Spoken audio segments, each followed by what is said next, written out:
Hi everyone, my name is Monique. And I'm Naveen from Before You Play. And Happy New Year! Happy belated New Year. Yes, it is. It's still the beginning of the year.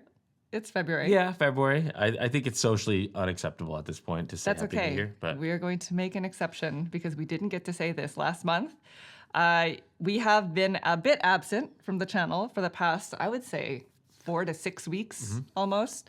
And there are a few reasons for that. You know, the last time I made a video, I was on a family trip and we sort of gave some updates as to why we hadn't been producing content at that time. And by the way, for everybody who was asking, the family trip was great. But when I got back, some things sort of happened, which we'll be talking about in a second. But first, we would love to hear about how your year has been starting. yeah, what games are we playing? Kind of what are games that we should be looking out for? Because over this little block of time while we've been absent, we haven't played too many games. So we need to kind of get back into kind of the loop of everything and just want to see what is considered hot and what's good and what we should take a look at. And do you do New Year's resolutions? That's something that I always try to do. We're very opposite. Naveen doesn't do them at all. And I do too many. So if you have any resolutions, we would love to hear about them. We had a few videos that we had planned for last month, including the top games that we had played in 2024. So at the end of this video, we're just going to briefly go over them. We're not going to make it a whole list. So if you'd like to jump directly to the games, feel free to. I've also been able to play the last 2 travel games that I brought with me. So we'll talk about those as well. All right, so our newest update is, first of all, we are still safe from the fires. There have been new fires sprouting about in Southern California, but we're still pretty far away from all of them. We got some rain here in Southern California, so I think that's helped a lot, which we wish it could have happened a couple weeks sooner, but obviously that was not the case. Yeah. But yes, family has been safe and sound, Yes. and so everybody is okay. My sister was able to move back in Right. because she was displaced for a while because of one of the fires, but she has moved in now. And all has been well in terms of our friends and family. But when I got back from my trip, we celebrated Dexter's birthday. 13th. He turned 13. We had a little bit of a celebration for him. And then unfortunately, he got injured. So for the past week and a half, he's been pretty hurt. Yeah, he's been on basically crate rest. So we have a dachshund. He's 13 years old, and so they're prone to back injuries. And so one of the days after his birthday, he was really excited, and he was kind of running around, jumping off the walls. And the next day, we woke up, and he was kind of in a lot of pain. And so we suspect it was from that day. He got the zoomies. For anybody who has dogs, especially the zoomies, is when they just get excited and they run all over the place. And he just happened to jump onto the couch and off of the couch, which is something he's not allowed to do. He just did back and forth 2 or 3 times and just without our control. We have steps and ramps and all this stuff, and it's always a challenge for anybody out there who has a dachshund. You know how much of a challenge it is to get them to use their ramp.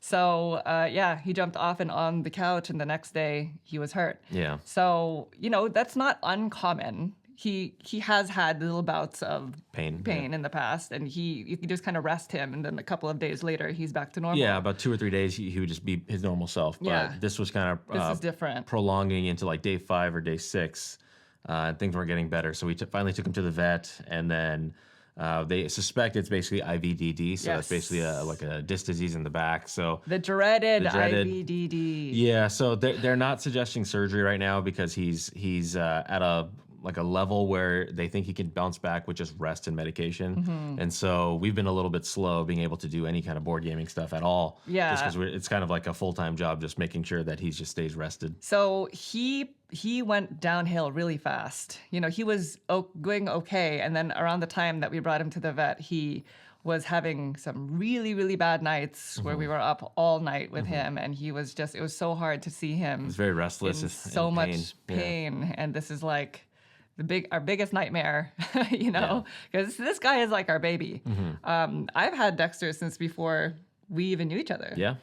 So it's been really, really tough because when dogs are injured like that, you have to crate rest them, which is basically having them in their crate for 23 hours of the day. And Dexter is not a crate. He doesn't want to be in there for 1 hour a day. Yeah. He will injure himself more in there, which means we have to manually do that.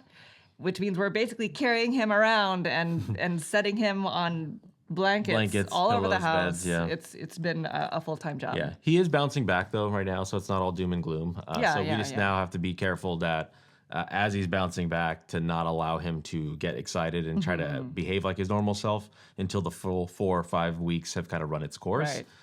And then at that point, we'll know a little bit more. Yeah. So it is a 4 to 6 week, treatment regimen. He's on a lot of medications, and we have just been able to get sort of manage the medications to a point where he's being able to just rest throughout the day and not having these like really awful side effects that were really causing him to, to us have to monitor him closely. Yeah. Now that we know like how his medication works and like the timing of it, I think that's what's allowing us to be able to film again. Yeah. Because now he's resting on his bed underneath the table actually right now. And so when he takes some of the medication, it makes him a little drowsy. So now we kind of know like, oh, okay, this medication will make him drowsy for like 3 hours. We have some time to go ahead. Yeah. So that is our newest update as to why we haven't been able to film. Like I was mentioning, IVDD, which is basically intervertebral disc disease, can happen to any animal and humans, Dogs, So it's just that Dachshunds are predisposed or genetically predisposed to having this. And we're very fortunate, actually, that he's made it all the way to 13 without having a major incident like this. So hopefully, all goes well and he won't need surgery. But hopefully on the next update, we'll have better news. Yeah. So please, if you have any pets, do whatever their love language is from you. Give them a treat or something on behalf of Dexter. All right, moving on to some channel updates. So every year, at the beginning of the year, we usually just talk about the types of videos that we did in the past year, how many videos we made, and sort of our approach for the upcoming year. Now, we're not going to go into detail this year.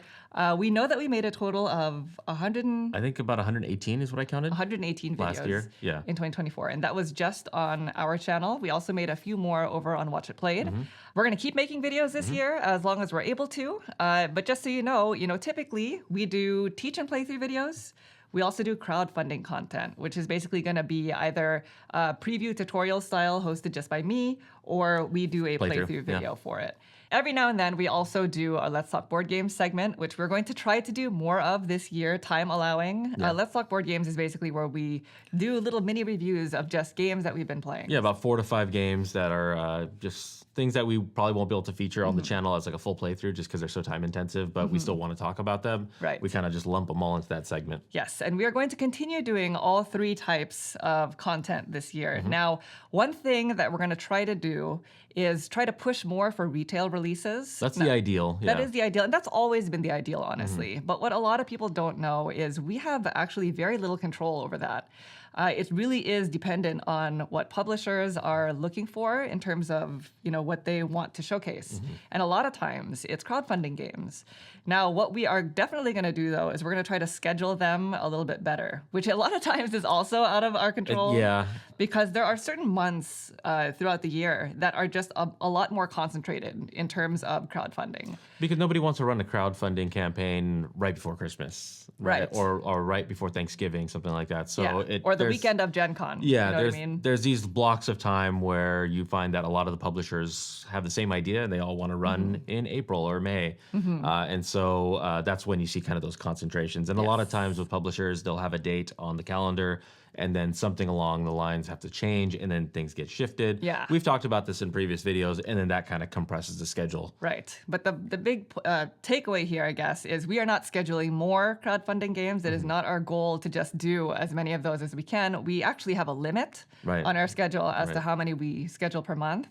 So we are going to try to be a lot more strict about that and really try to cover retail games as long as the opportunity is there. Sure. Alongside those, a few times a year, I also do like the official How to Plays. Those are very, very time intensive. We actually have one coming up very soon. One now and then one a little later in the year. Yes. And so those are only going to be a few times during the year. In addition to that, I also had these like great plans for new format types that sort of just had to take a back seat during this time while Dexter's healing. So if we're able to do some new fun stuff, then you'll just see them. Yeah, that might be like maybe in like March or something like that, a little later on. Yeah. Other than that, we are also still doing our Suhi series. That took a really, really big break, primarily because of everything that happened over the holidays. And we did have a bit of burnout towards the end of the year last year. Sure, but we have not forgotten that. We actually we're ready to film the next one. We were prepared for Prodigals Club. Yes. Before you went on your trip, but with the fires that happened in LA, we were not filming. And so then you went on your trip, coming back, and then we talked about how Dexter is doing. But that one is ready to be filmed. filmed. We haven't filmed it yet, but that will be one that's kind of coming up probably in the next couple weeks. Yeah. Yeah. So stay tuned for that. We also would like to do a few more top 10s this year. We want to revisit some, previous years, and we definitely want to do like a true top 10 games of 2024 because we, as you're about to see, we're not going to be talking about games that were necessarily released in 2024 because we haven't really been able to play a lot of them, most of them. Yeah, we have a lot the still. big ones. Like SETI is one that I still want to play. So it just felt kind of. We didn't want to do a top of 2024 without playing a lot of the big ones that we got in that we didn't have a chance to. So we actually need your help with this. Please let us know what your favorite games were from 2024. I want to hear from as many people as possible. That'll kind of help us prioritize like, a lot of people are mentioning this game, so maybe we should look into that one first. And honestly, it doesn't have to be limited to games released in 2024. If there are some games that you're excited about, we would love to hear from you because we get a lot of our recommendations actually from the comment section. And I know we just mentioned our ongoing strategy when it comes to crowdfunding games, but we do need a little bit of grace for these next few weeks because we are very behind on content. So you will see a few crowdfunding campaigns in a short amount of time just because we have some catch up to do. And other than that, the other thing that we like to mention at least once a year is our stance on sponsored content. Anytime we do sponsored content, we never give opinionated content in there. Yeah, no subjective kind of language. We try to just be as objective as possible. This is how you play the game. This is us playing it. If over the course of the game it seems like we're having a good time, that's just the natural kind of flow of the play, but we won't say like, wow, this is a great game. Oh my gosh, best game of ever. So just something that we want to always kind of like reiterate is that we don't give opinionated language whenever a game is sponsored. Right, because our priority on this channel is always to be as informative as possible because our goal is just to teach you the game and show you how it's played. The other thing that we want to mention is we also don't knowingly take on projects that have AI art. So we will ask the publisher or designer, and as long as they're able to give us artist names, then it's getting hard to tell these days. It is getting harder, yeah. But we do our best.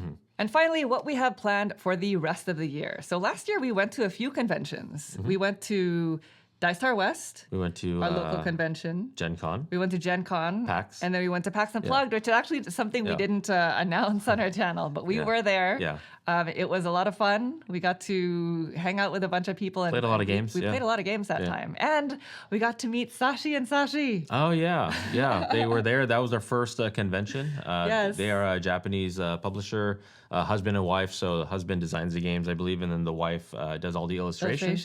And so that was their first time ever at a convention. And so we got to meet them there. And it was really, really cool. It was so cool. Did we get something signed? We did. We got something signed. We got something signed by both of them. By both of them, yeah. Yeah, it was really fun. I've been learning Japanese off and on. Yeah. And I tried to practice it a little bit there, but like halfway through, I got paranoid. Like, oh no, what if they speak English? Am I being offensive? I don't think you're being offensive. You're trying. But it was really, really fun. As for this year, unfortunately, our upcoming local convention, we are not going to be able to attend because it is this month and we have to be at home with Dexter. So that is going to be a little bit spotty this year.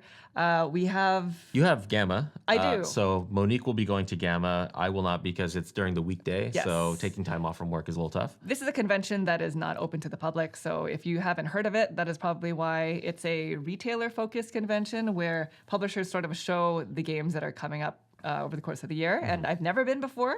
So I'm going to be going as hosted media this year, and that's going to be at the end of the month. So I'll probably be doing like some short form content so you can see what it's about. But that is the next convention that one of us is going to be going to. Yeah, so I'll be here with Dexter and working. You'll be hanging out? Yeah, I'll be hanging out, and I'll be fine. And then we'll be going to Dice Tower West. If things go well. If everything goes well with Dexter, That's not guaranteed because it's sort of in the beginning of March. It's still like a month away, and he's like in day like 10-ish of his injury. So it's like, I think we should be okay, but that's the plan, is to be going. The plan is to go, It would be a nice break from this 24/7 care, but we'll see. Pending that.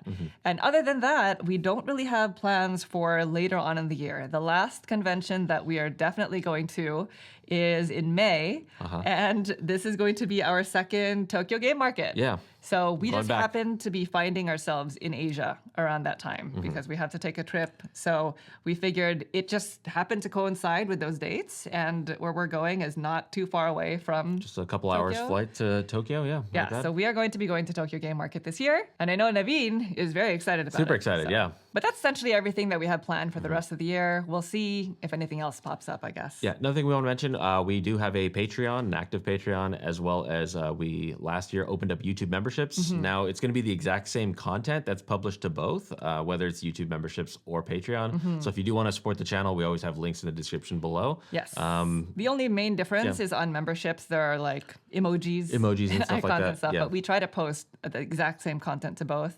And we also do like it's like a pay what you want system. It's not, we don't have different tiers. Yeah, when we first opened the Patreon, we thought we wanted like the different tiers, but we were finding it difficult to have the different content for each different tier. So we just said, whatever you're willing to contribute, then you're going to get access to everything. Yes, and the last thing that we did was we did a podcast episode where we discussed the new games that were inducted into the BGG Hall of Fame, Yeah, which is that's right. something that recently occurred. Yeah, so if you don't know, BGG did a 25 games that they inducted into the Hall of Fame because BGG, the website, has been around for 25 years. Yes, So we that's kind of did right. a rapid fire, just kind of what we think about these different games. Yes.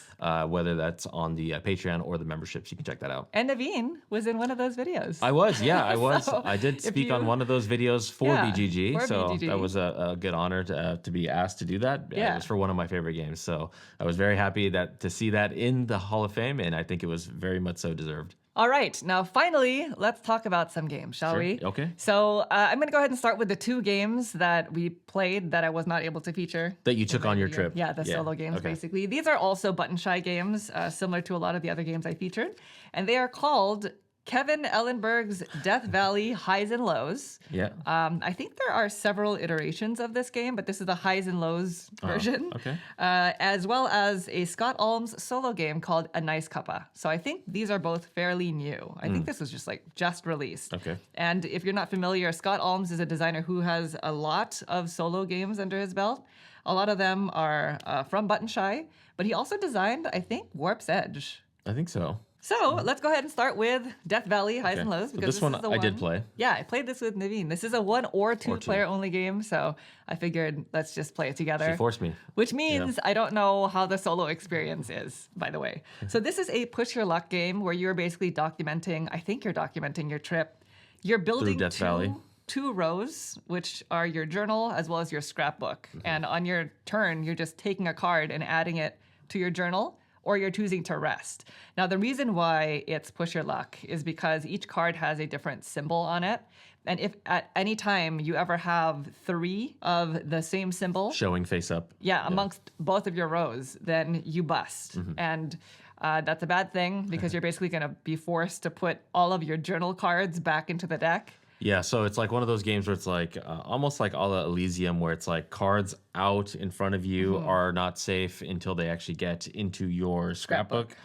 So you're trying to push your luck to try to get those cards in and safe, but also not try to bust, because if you do, then all the cards that you've built up in that first row, they go back into the deck, and so you kind of wasted all those turns. And the points that are showing on the card, you'll only score them if they're in your journal at the end of the game. In so the you want to keep danger those area. there. Yeah. You want to keep them in the danger area. So the cards also have different benefits or not benefits, but powers, bonuses, abilities. Thank you. They each have different abilities that can help you be creative in terms of how you score, because some of them will score you some points if they're in your scrapbook, but that is the basic gist of the game. That's basically the entire game. Yep. And what did you think of it? It was clever, like simple, very easy to teach, very easy to get to. This is a travel game for sure. Yeah, this is definitely. So that is kind of nice. Does it have crazy strategic depth or a ton of like replayability? Probably not, but for what it was, I enjoyed it. Yeah, there's a bit of a mind game in there when you're playing at 2.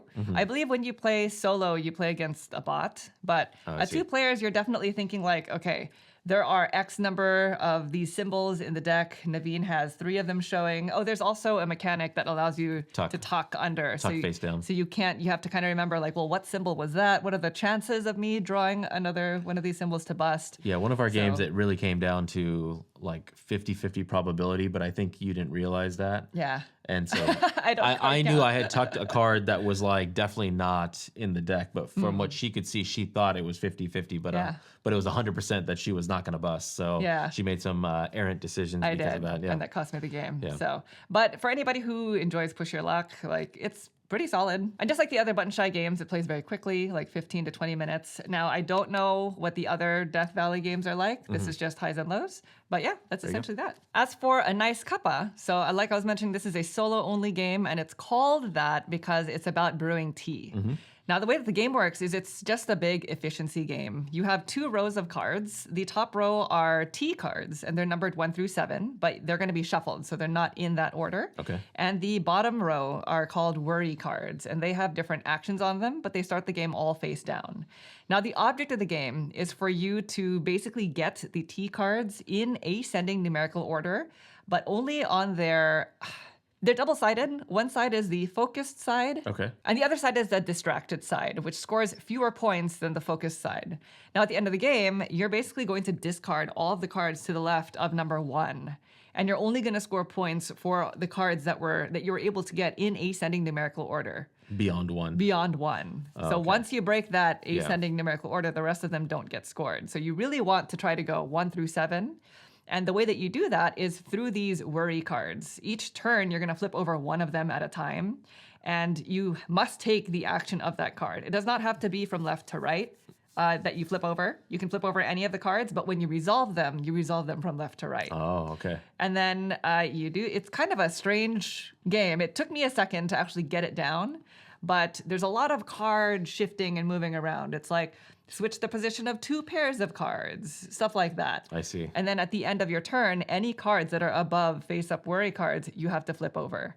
And over time, there's a mechanic in the game that has you remove worry cards, because any of those worry cards that are left on the table at the end of the game will score you -1 point. Oh, I so see. it is also your goal to try to get rid of as many of those as possible, which also decreases the amount of actions that you're taking.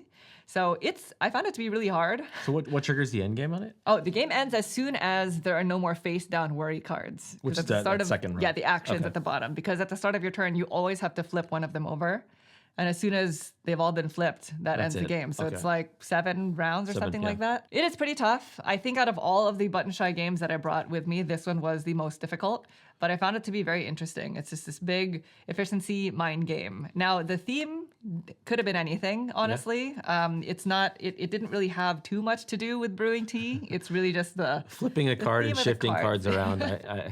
Yeah. Tough. But if you like a nice puzzly challenge, then try a Nice Cuppa. There you go. Okay, lastly, we want to talk about some of the games that were new to us in 2024 last year. Now, not all of these games came out or were published in 2024, but these were just new to us. So we want to kind of just rapid fire, and we broke them down by category. Yes. We typically do a full video for this, but we're not going to have any pictures this time.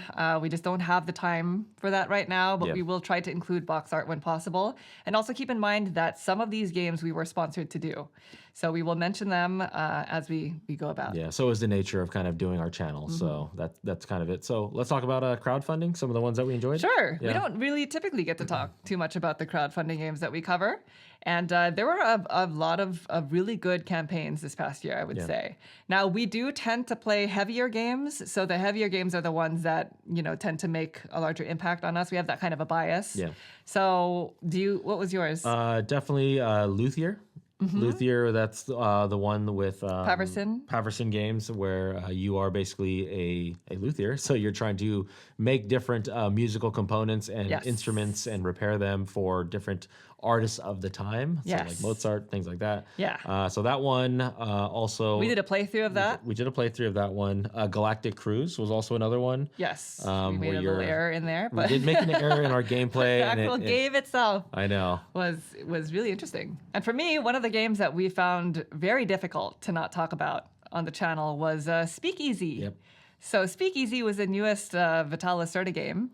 That took me a bit. to learn it, honestly. And I Monique think was struggling with it. I did struggle with it at first. She was, and yeah. I think I was rare. Everybody else was like, oh, the theme just makes it so much easier to learn. We did a 3-player game. Yeah. And so Michael and I were very, like, it just made sense. Like, oh, you're trying to make the booze to sell it to here, to and you got to move them on the trucks. And you were struggling with that. I was like, what? Where do you like, think about your criminal enterprise mind. What did you have to do? We got it done eventually. We did, yeah. We did a playthrough for that one, and it's been a while since we've been able to just talk about Vitello Starter games on our channel. We did a whole series, and since we finished that series, he's released like 3 more games after. Right. So we will need to do an updated list. I think we'll do one this year. An updated ranking. Yeah, Vitello Starter games. Yeah, but just so you know, Speakeasy was really cool. Yeah. It is, I'll keep in mind you were sponsored to make a playthrough for that, but the theme really nailed it with the theme in terms of how it intertwined with the mechanics. It was like crunchy.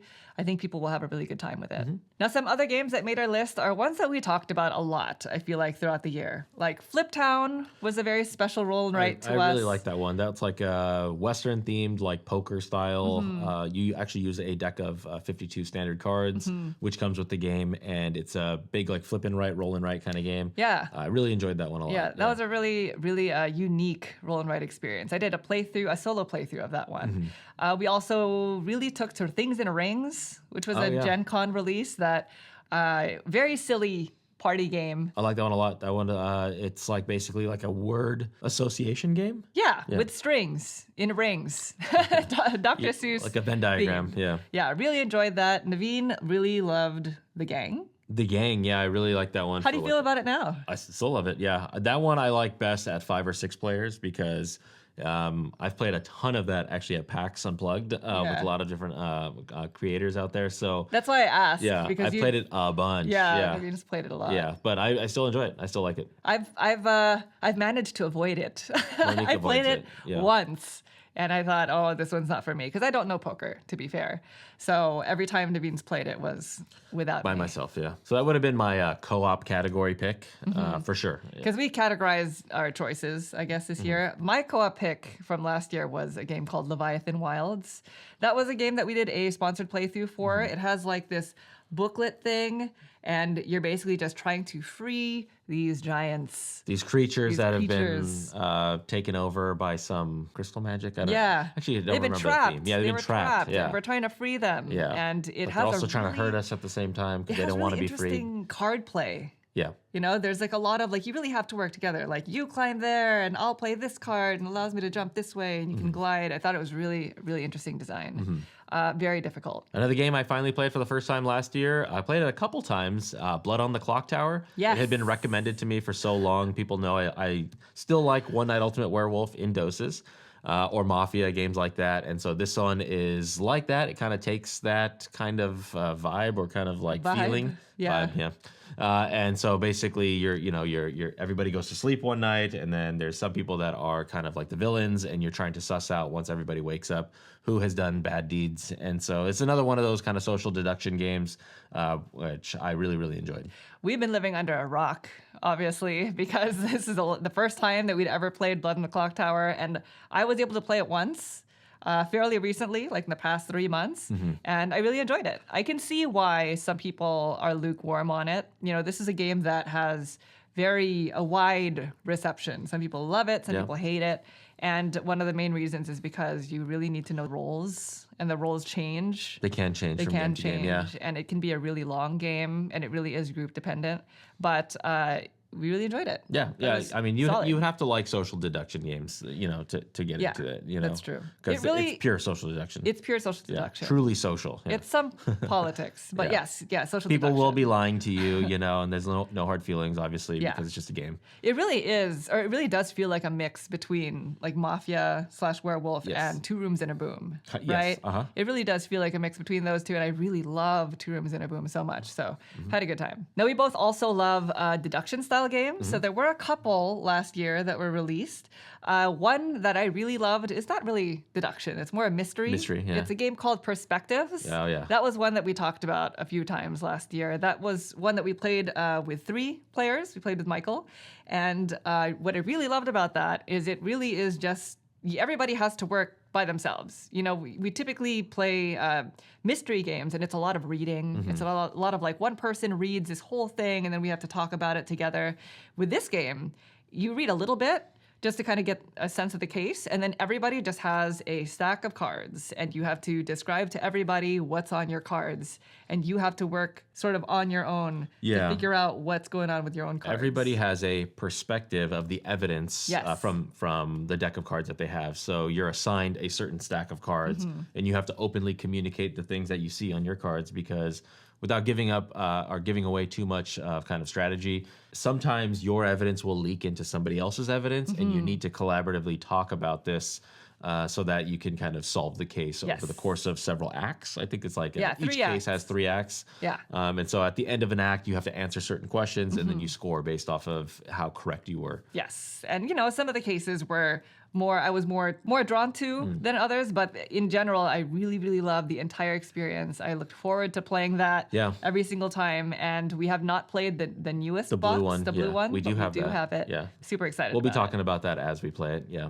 Another one that I liked, it's not mystery, but it's deduction, was Archaeologic. That is a spatial reasoning puzzle deduction game where you're trying to get a certain set of polyomino tiles into a certain configuration on your game board, following certain rules, kind of like a la almost like a Turing machine, like deduction I think it's the style. Same designer. Yeah. Yeah, it's a Turing machine. Yeah, and so there's a certain way that this case will be solved based off of kind of the layout that's predetermined, and so there's a lot of like trying things out and it not working, and it's just a pure deduction game, and I really enjoyed it. It's hard. So Turing machine was all numbers, so that's like numbers and math. Archaeologic has an abstract visual component to it that I found to be very difficult. Yeah. But Naveen really loved it. I do. I like that game a lot. We would come home and he'd we played it quite a few games of Archaeologic. Yeah. So. And I know this video has been quite long already, so we're just going to try to rapid fire the rest. Sure. We chose a couple of trick-taking games. I believe my choice was Rebel Princess, which is a game about trying to avoid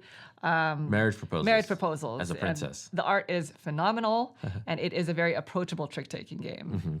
For me, it was Schadenfreude. This is a game that came from Japan. And that one, it's a trick-taking game where you want to score as close to 40 without busting, because the first person to bust that 40 ends the game right away, and then whoever got the highest score without busting is the winner. So that one's it's got some funky stuff to it. Very funky. There's definitely more to it. So if you are interested in it, I would recommend looking into it. Yeah, but it's from Japan. That's the only thing. It's a very, very good trick-taking game. I really enjoyed that one as well. For a medium weight or family strategy game, one that I really enjoyed, which was technically a sponsored video, so I just want to mention that, that would be River of Gold. That one was a surprise for us. There's also a very good BGA, Board Game Arena implementation. So if you are interested in that game, I highly recommend checking that one out. And that one's beautiful as well. But it's surprising how addicting that gameplay is. For me, I really enjoyed Gnome Hollow. Now, I feel like it took me a few plays, especially on Board Game Arena. I'm one of the rare people who actually enjoy the implementation on Board Game Arena. Okay, yeah. I think some people find it to be difficult to keep track of the tiles. To see it all. But that game can be super mean. Like if you're playing strategically and you can cut people's routes off. Yes, you want to cut people's routes off. Yeah. You want to steal their mushroom. But I was very, very addicted to it. Moving on to 2-player only games. These next 2 were also sponsored playthroughs. We did a couple of videos for my choice, which was Ironwood. Oh yeah. It's a Mind Clash game. You did how to play. I did. Yeah, and we also did a playthrough for it. Now, we both really enjoy asymmetry. You know, we like games like Root, that kind of thing. So this isn't going to be everyone's cup of tea, and especially because it is a 2-player only game. Right. But I loved it. Oh my goodness. It was such a good system. It's so simple. Yeah, it feels very like Root-esque, where one player is going to take on one role and the other one's going to take on a different role, and you have different goals, and you're trying to get into each other's way and try to stop the other person, but also try to push your agenda. And when I say simple, I don't mean that it's easy or anything like that. I just mean that it has this like card. Everybody just has a deck of cards, and you're just playing cards. Like that's the simplicity of it. But it is there's a lot of depth to it. One that I really enjoyed that we actually covered on Watch It Played, and it technically made this list because we played it at the very end of last year.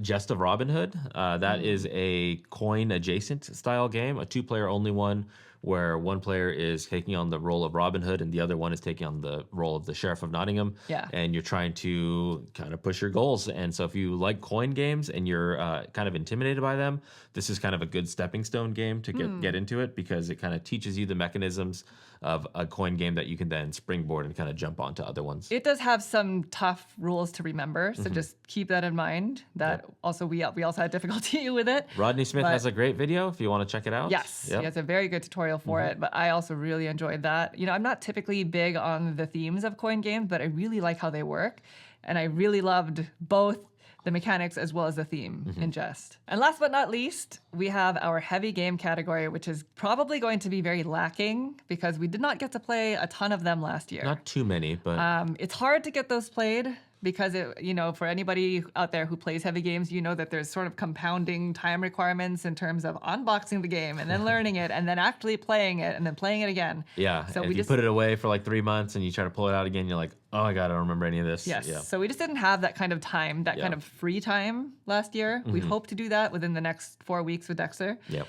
And so our picks are a little bit, they're not new. They're not new, yeah. So mine was Inventions. Inventions was a game that was designed by Vital Lacerda. I really enjoyed the mechanics of it. I know that a lot of people found the theme to be lacking because the theme really, it was very abstract. More mechanical, yeah. Yeah, I just really enjoyed the ping-ponging of the actions, just feeling like you're making these combos. So, and I think that game came out in 2024. Technically came out, I think we covered it in 2023 during the crowdfunding campaign, and then it actually released to everybody last year. So yeah, we wanted to talk about it at some point. Yeah. And then for me, it was Nucleum. Nucleum, of course, Yes. it has a very Brask-esque feel, and Brask is one of my favorite games of all time, and so it's a natural kind of liking to it that I have. So there's other expansions for it, which I have not played yet. I'm not exactly sure what they add.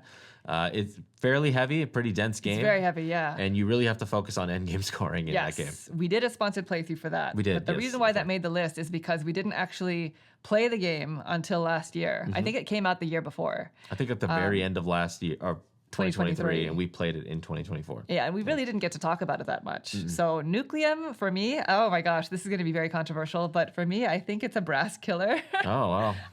The first time I played Nucleum, I really struggled with it, but the more I played it, because we played it a few times. We did, yeah, to get ready for that video. Yeah, and then afterwards, we were both really drawn to it, but the more I played it, the more I was like, oh, I just think I like this one better, because it just has other things going on. There's that interesting thing with like the way your actions you get to take and flip those tiles at the very top that is very different from Brass. Yeah, but that's essentially it. Those are some notable games that we played last year. Now, again, like I was mentioning, a lot of those did not come out in 2024, and I know that there are a ton of good games that did that we haven't been able to play yet.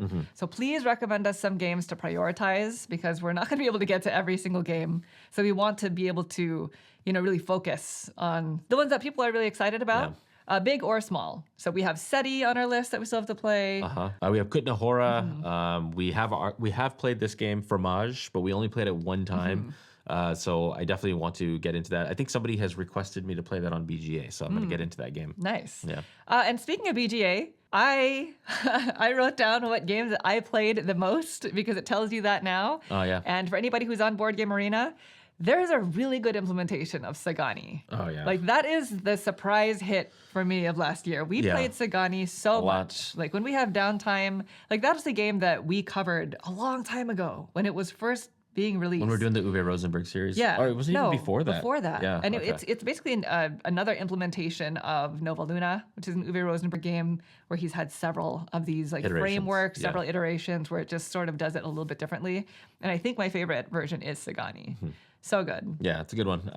What you played Captain Flip also a bunch. Captain Flip, Obsession. Of course, Castles of Burgundy. I always try to have a game of that playing. I don't know which ones I played. I didn't check that list, but I know I've been playing a lot of Castles of Burgundy, River of Gold, like I mentioned, and of course Sagani. Well, there you go. We are back. We are going to be filming more videos in the coming weeks, so be on the lookout for some of those. If you have any recommendations for games that we should check out, like we've mentioned earlier, please leave them in the comments below so we can check those out. Thank you all so much for watching the video. We hope you enjoyed it. If you'd like to see more videos like this in the future, please consider subscribing. Thank you. Thanks. Happy New Year. Bye.